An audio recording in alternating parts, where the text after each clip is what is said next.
Good morning, everybody, and welcome to our weekly live question and answer series where we sit down together with Dr. Ellithorpe and myself, and we look for questions from you all to get asked by Dr. Ellithorpe. And of course, I just want to mention that this is not meant to be medical advice. We want you to keep and maintain a relationship with your healthcare provider who knows you, specifically your history. But this is for education and informational purposes. We can discuss these questions on how we might approach your particular concern here if you're sitting with us in the office and offer some guidance that you can bring back to your healthcare provider. You can interact with us a couple ways. The first and probably the best way is to post your questions in the chat section of YouTube. That should be running right off here to the side of your screen. You'll have to be logged into YouTube to do that. But we love that we can see your question and prioritize that while we're here live. But if anytime during the week you have a question that comes up, or if you can't get it logged into YouTube, you can email your questions into us at office@tlcdoctors.com. That's office@tlcdoctors.com. And just make sure you put in the subject question for YouTube or live Q&A, and that'll get routed to us. I do have a couple questions here that were sent in via YouTube. Good.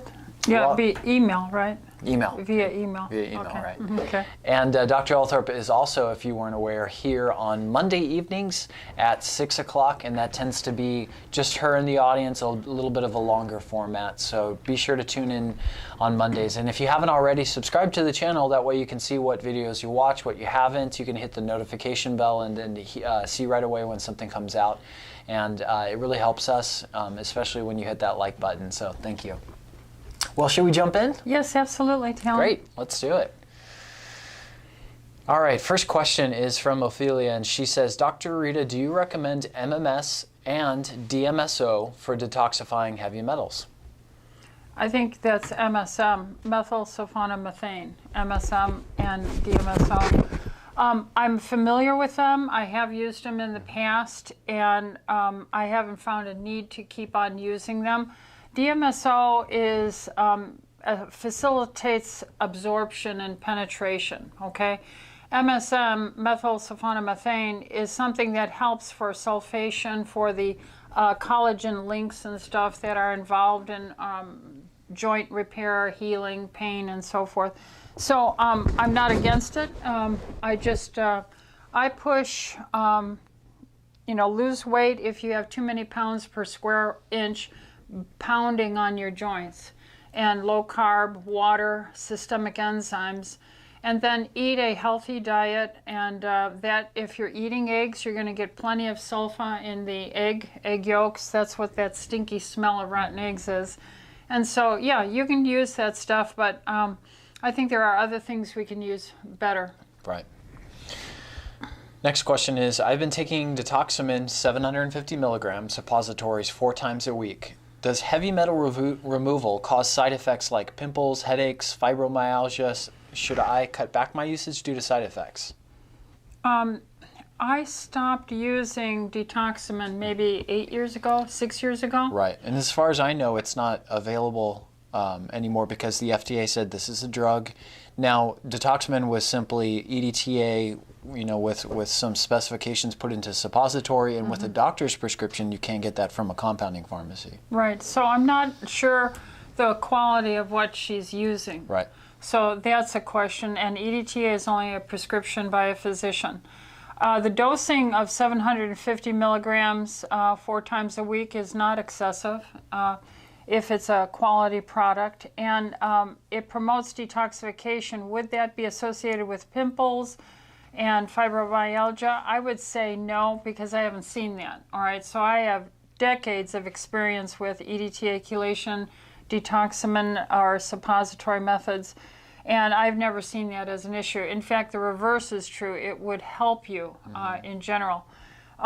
So I question the product today because I don't know who's making it and the quality.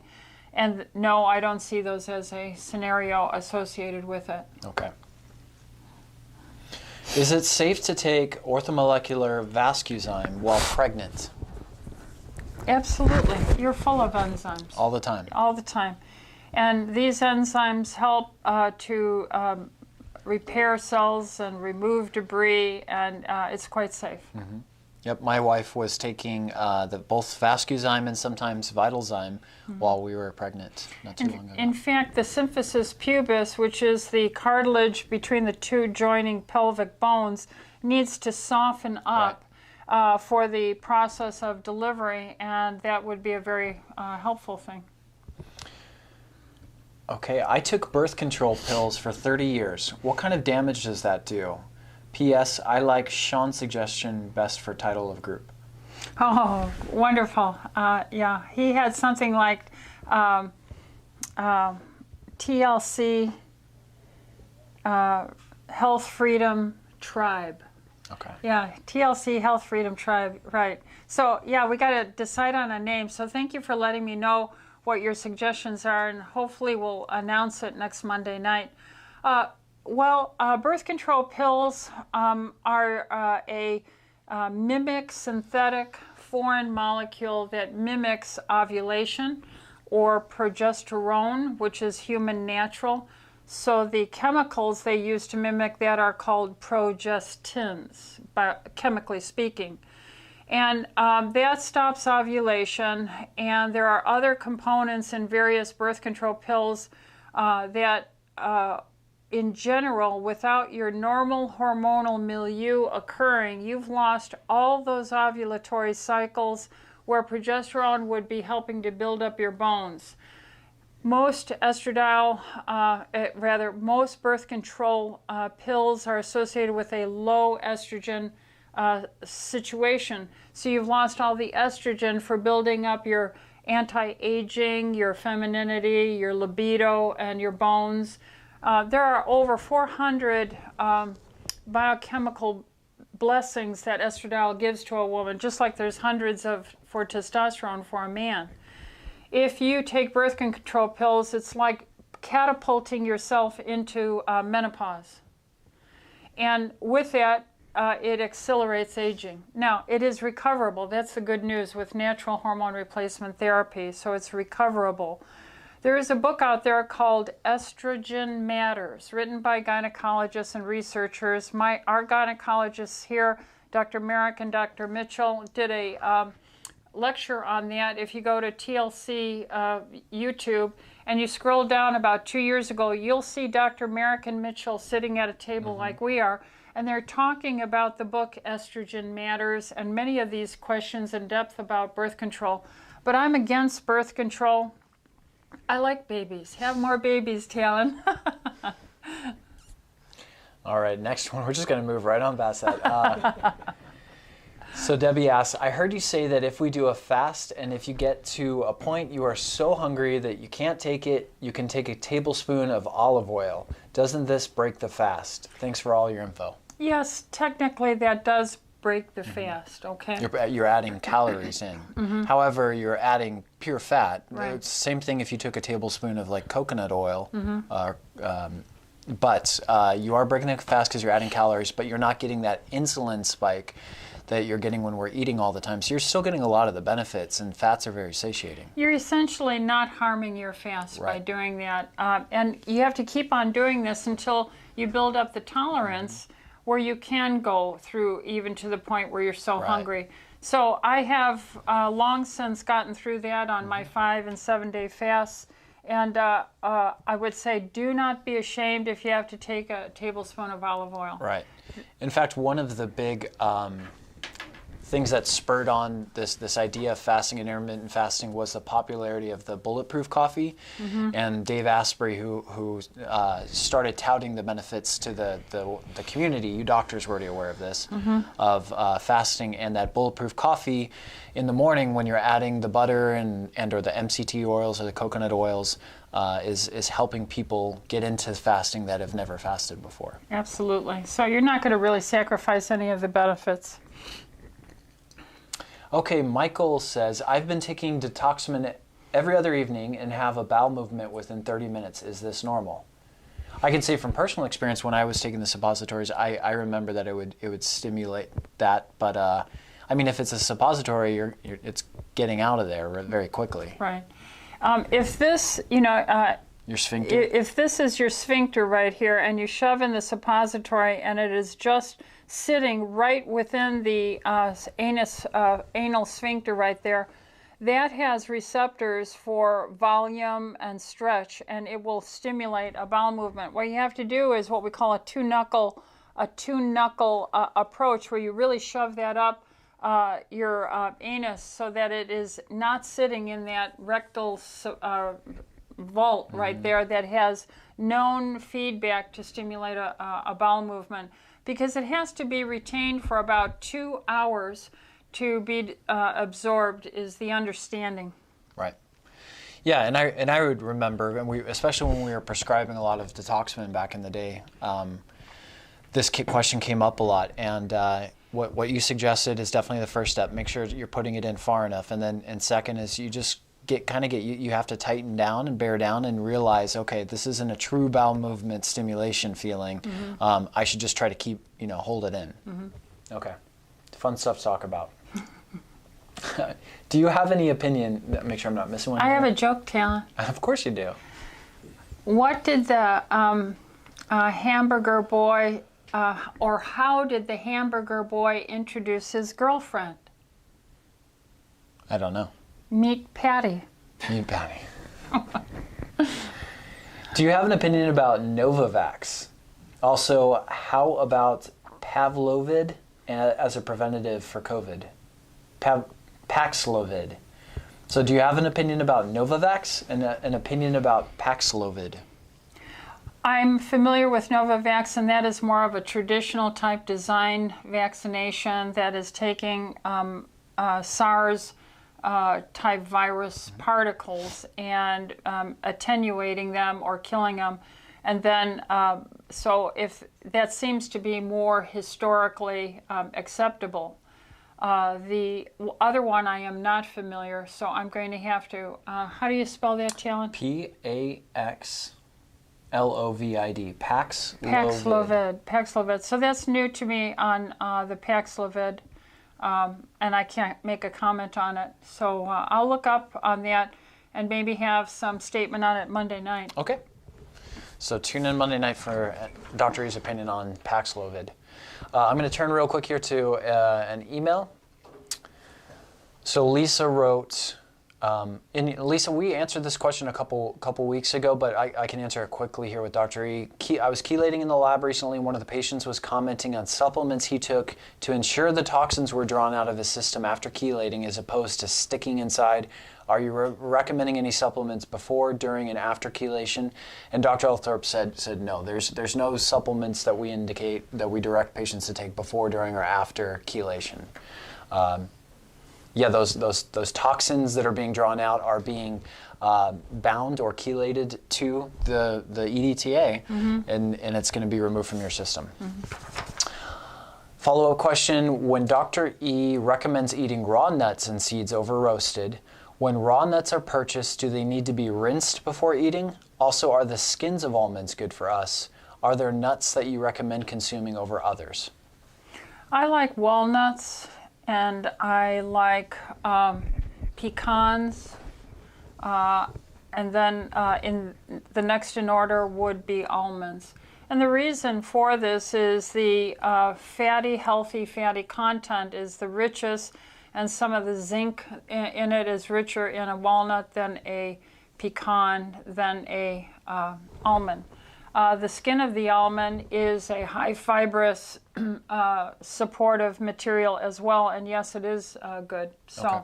Do you recommend rinsing them? No, I don't recommend rinsing them ahead of time unless you have some trouble with digestion or chewing. No. Right. And how about maybe macadamias or cashews? Macadamia are probably the richest in fats, and thank you for reminding me. So that would be in my top three. I knew there were three. So macadamia nuts, walnuts, and pecans are the ones that I would keep abundantly. In seeds, probably sunflower seeds. Again, I don't like roasted. I don't mind if you salt them. Right. You don't need to rinse them. Okay. Does Dr. E recommend Betadine as a mouthwash? If so, what solution? If not, what does she recommend for daily use to kill germs and provide pleasant breath? Well, good oral hygiene is also dependent on a low-carb diet. and not eating late at night. And if you're a blood type A, using digestive enzymes so that you continue the forward motion of food so it isn't staying seated here. As we all age, it tends to stay more seated. If you're diabetic, there's gastroparesis, and it sits a long time. So a low-carb diet, healthy digestive enzymes, not eating late. And then, of course, when you brush your teeth, we have Argentin nanoparticulate silver. And that has been tested against SARS-like and Ebola viruses and is virucidal, bactericidal, and fungicidal. So I have a big bottle of it. It's a 16-ounce bottle. And after I brush my teeth, I'll take a little sip of it, put the cap on, back on, and put it into my medicine cabinet. And I try and do that every night before I go to bed, and that will keep the bacterial count in your tongue and your gums and stuff and help resist receding. I'm not against betadine. There have been credible studies on betadine solution, especially regarding the SARS-CoV-2 pandemic, and it was really one of the only few that had any real effect on preventing COVID-19. Right. So that's Lugol solution, L-O-U-G-O-L-S. Lugol solution is an old solution that doctors have used for many, many, many years, both as a iodine supplementation and as a oral rinse and topical. So there are iodine solutions at health food stores and stuff that you can do. I don't think I would put that strength in it. I would take 2 cups of water and make a solution, like a teaspoon of whatever is over the counter, put it into that and have it as a bottle, and then you can rinse and gargle with that. Now, we used to carry here and recommend xylitol type products for dental freshness and breath. Xylitol is a sugar alcohol. It has a cooling kind of flavor to it. How do you feel about xylitol? Because I know they make xylitol mouthwashes, xylitol gum. Yeah, I'm not against it, but I really don't think you have to buy that kind of a material. You can use a toothpaste, try and find one that does not have fluoride in it. And there's even charcoal toothpaste. That's what I use. Literally, when I put the paste on my toothbrush, it's black, absolutely black. And the charcoal helps get rid of things. Lisa asks, what is the best natural way to treat high blood pressure? Well, weight loss. Okay, more than not. Now let's talk about thin people. There are people who are thin on the outside, fat on the inside. So it's metabolic syndrome or insulin resistance. And most people who are overweight are, with a BMI that's probably higher than 28, 26. And then if they have inflammatory molecules, this gets into the fat cells. These fat cells generate cytokines that have vasoconstriction. So low-carb diet, exercise, and drinking water, and taking probably supplemental magnesium. Okay, great. And magnesium is also a great IV. We have several IVs. Many of our IVs have magnesium in it as well, too. Well, then, and chelation therapy would be helpful, too. Of course. Debbie says that Don and I both had COVID or flu for 2 weeks beginning of September. Don is going on another business trip next week. Should we do anything prophylactically so we don't get sick? I don't think you can get COVID twice. What I would recommend is you use the D to keep your immune system supported. Quercetin, we have that in DHIS, but I also made that product called Immune Protect. Right. It has quercetin, vitamin C, maitake mushroom, N-acetylcysteine, and vitamin... zinc, did you say zinc? Yeah, zinc as well. That would probably be a smart idea. It's called Immune Protect. But the zinc, the vitamin D, and I would probably take Argentin Silver, the nasal spray, and I would squirt it up my nose in the beginning of the day, and I would squirt it up my nose at the end of the day. That would be like having Well, I wouldn't squirt betadine, iodine up my nose. So, and I would rinse and gargle with a little Argentine silver. And it would be a wise idea to take preventatively some ivermectin or hydroxychloroquine.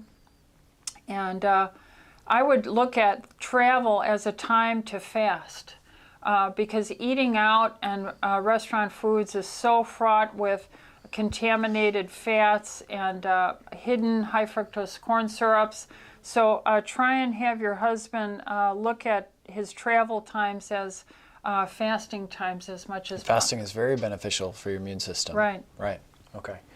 So how about the idea that you can get COVID twice? Well, any virus you can change and shift. There's a lot of talk about the Delta variant. So theoretically, you could get it twice. Yeah, you could get it twice. I think you're going to be well protected. The durability and the longevity of the antibodies is quite amazing. I know that I've had my antibodies probably for over a year, and they're quite good level. Right, and you're around patients up close and personal sick all the time. All the time. Yeah. How do I determine if I can take a supplement with my current supplements and hormone creams? I'm looking at Feverfew currently. So I'm not familiar with that particular one, Feverfew, but when we get patients that come in and they have, can I take this supplement with that supplement? Well, first, that's why we started carrying and recommending the supplements that we do from companies such as Orthomolecular, because we have found over decades of experience that when patients come in with things that they get at GNC or Costco, their lab values just don't reflect what they're taking. So the quality's not there. It's a known fact. There's just a lot of abuse and in that manufacturing. But the other thing I would say, and doctor, you can feel free to speak in, is that's where you would see a doctor who understands nutrient deficiencies, can test you for it, can look at the supplements you're taking and make recommendations. But generally speaking, when it comes to supplements, these are not drugs. They're classified by the FDA as foods type products, and there's little harm in taking extra. Can I add this with this? Right. Okay. Well, the other thing is many of these herbs, their sources are from China, and they have hidden contaminants, especially lead, and so it is with grave concern that I look at herbal supplementation. Feverfew has been very often used for migraine headaches. So. Okay. Doctor, are flax and chia seeds good? Yes, yeah. They have, like chia in particular, helps with satiation. It's got a mucilaginous excipient that you get when you mix it with water. It's very satiating. Lots of fiber. A lot of fiber. Right. And flaxseed has a good deal of linolenic, alpha-linoleic acid, but if you use it, you should buzz it in your blender and then immediately consume it, because the minute it's exposed to oxygen, those fats are going to oxidize. Right. And you want to make sure that both chia and flax, that you're not getting roasted or cooked. Correct. You want the raw. Raw. What are some good soft cheeses? Mozzarella and provolone, and but I would try and get them from raw situations. And cottage cheese, if it's raw, is very good. So it can just be difficult to find raw cheeses, and they tend to be expensive. And depending where you are, you might not even have access to raw. Here in California, we're fortunate enough that we can get some raw dairy. Dr. Ellithorpe, my recent blood test shows AST 89 and ALT 46. I have autoimmune disease. What is the reason for this sudden change? Well, those are liver enzymes. AST and ALT are names of liver enzymes, and you could have had a flu. You could be more likely, the most common cause would be alcohol will do that, and a high carbohydrate diet will raise up your triglycerides, which will congest your liver, which will bust up your liver cells and generate that. Viruses could do it. So Yeah, you have to address that. But the number one cause I usually find is people are eating too many carbs. Food allergies can do it. You could be reacting to corn. I would think the big six are corn, wheat, dairy, eggs, peanuts, and soy. So you could have food allergies, you could have viruses, eating too many carbs, alcohol, and food allergies. So, are those, not knowing this patient or seeing them in front of you, are those numbers of themselves concerning? Yes, yeah, Okay. that would need to be followed up with your healthcare provider, and look at the direction they're headed. Okay, so do see your doctor about that, please. Okay. That looks all the questions we have in the live chat. I have one more question that we sort of answered earlier. It might even have been from the same patient. It just says OR, but this is about detoxum and chelation suppositories, which we talked about earlier in the video. This person weighs 110 pounds, 65 years old. They were using 750 milligrams every other day, and every other day 250 milligram glutathione suppositories. They were doing this for about 2 weeks and then started noticing headaches and overall pain throughout, almost like fibromyalgia. I went off this regimen in the last week and I'm feeling back to normal. What do you suppose could be the issue? Could it be that there was a lot of heavy metals being removed and this was causing me the discomfort? I want to start this treatment again, but I'm hesitating because the side effects were very discomforting.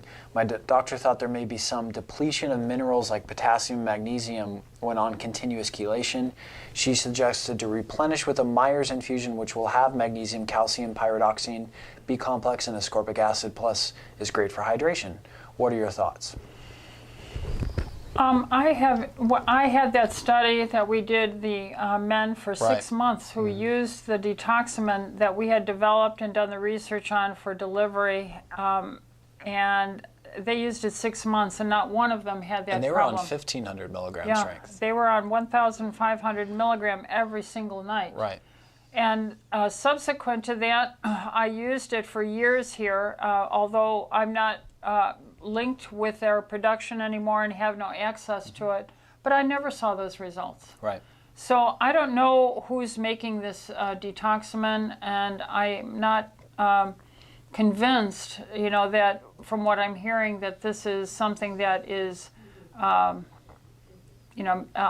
So we questioned the source, and I can refer you to Harbor. I don't know what state you're in or where your doctor is sending your scripts, but she could send a prescription to Harbor Compounding in Costa Mesa for EDTA in any dosage, 750, 1,500 milligrams, in a suppository form. They know what to do with that. We have many of our patients get their suppositories from there. That is a quality source, so I would start there.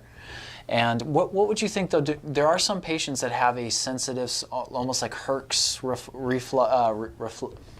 reaction to detoxification. Yeah, but that's normally with the IVs. Intravenous. Yeah, because we use a higher dose, Right. and it's immediately accessible. Right. Being in the suppository form, it's a very slow and very modest absorption. Okay. So there's too many other questions, that would be a part of who, how old is she? What are her comorbidities, if any? What is her weight? How much water does she drink? Does she exercise? Is there a lot of electromagnetic energy?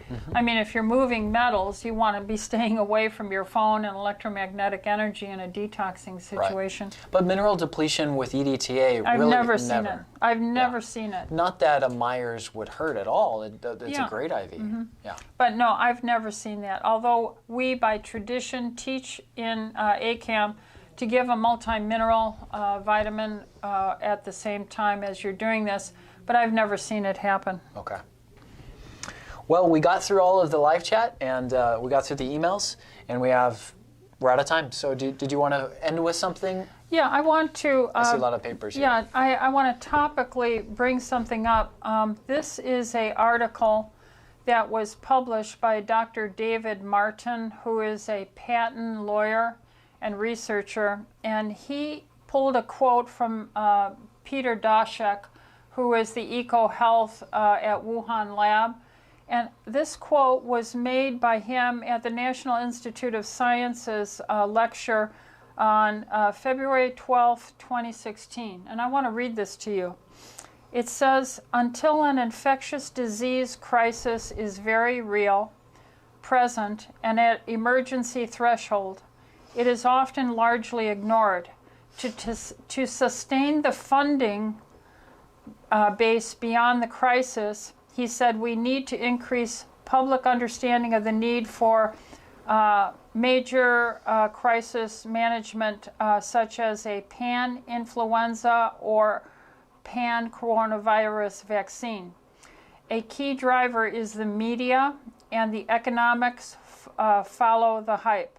We need to use that hype to our advantage to get to the real issues. Investors will respond if they see profit at the end of the process, Daszak stated. I just was upset with that. I wanted to bring out the British Medical Journal published on November 2nd a article entitled COVID-19 Research Blows the Whistle on Data Integrity Issues in Pfizer's vaccine trial. And the long and the short of it was there were so many problems in follow-up on people with adverse reactions, mislabeling of samples, just general disarray. So we've done publications. You know how important it is to be absolutely accountable for the process and tracking of patients. So it was bad enough that it got published and has not been retracted, that the researcher who blew the whistle on this Pfizer trials and the horrible management, she went to the FDA and her company that was running several of the locations where the trial was done, and they fired her the same day for doing that. So I thought that that was very sad. And then I wanted to point out that the European Journal of Epidemiology published, this was September 30th. And what they did was the study found the most fully vaccinated nations had the highest number of the new COVID cases. And now we're above 18,000 deaths and 28,000 serious injuries from post-vaccine. That we know of. And so if you're thinking about, children being exposed, I think you have to seriously deal with the fact that how can a physician recommend that with articles such as this being published? And I just am in a pause at the rush to do all these things when your survivability on the average is 99.8 for everyone included, you know? Especially young children. Especially young children. They're 99.98, you know? Right. They have a 0.02, and that was somewhere in the realm of only 400 kids over the past year and a half, and they all had serious comorbidities. So maybe save one, you know, but the tremendous majority had serious illnesses. So I just want to point out how the conversation goes among scientists, and there are over 4,000 patents that the NIH, CDC, NIAID have on this development, and they are the recipients of the financial benefits of this. And, you know, October 20th, they were requested by Congress in their review for the Pfizer vaccine to make a presentation including disclosures of financial interests. And neither Francis Collin nor Anthony Fauci made any reference to the nearly 4,000 patents they have that bring them money. So I found that interesting. Okay. Well, thanks for sharing that information. Mm-hmm. And thank you all for joining us. If you haven't already, take a moment. If you enjoyed this information, hit that like button. That does help us out tremendously. Can't thank you enough for that. And we will look forward to seeing you on Monday. Dr. E will be live at 6 p.m. Pacific time. Tell your friends, tell your family. Anyone can ask questions. And then we'll be back here next Wednesday at 9:45 a.m. Pacific. Until then, everybody be well. God bless. God bless.